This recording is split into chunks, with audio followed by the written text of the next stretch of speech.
This is question number 17 from the August 2014 Algebra 1 region. The graph of the equation y is equal to ax squared is shown below, and then we have a graph.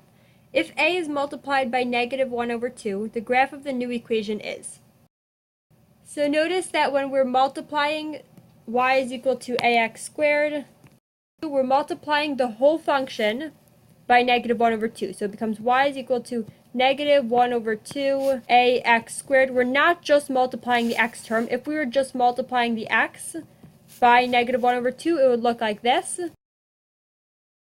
That's not what we were doing. And that we would get a different answer if we were doing it like that. So we are not doing it like that. We're doing it like this. And we're going to look at each of these two things separately. The negative is going to mean one thing, and the 1 over 2 is going to mean something else. The negative means a reflection. Negative always means a reflection.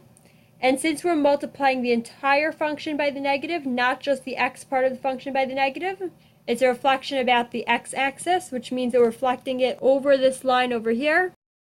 And you can imagine the graph flipping over, and it would now look like this. And how about the 1 over 2? What does that mean? When we're multiplying by some constant, it always means a stretch or compression. Here we're going to do a vertical compression.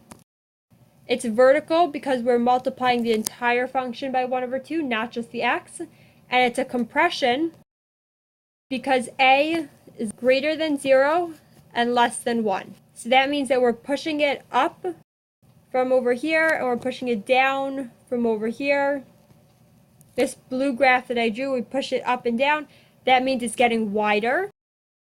And the correct answer is choice 1. To the question is choice 1 because our graph gets wider and it now opens downwards.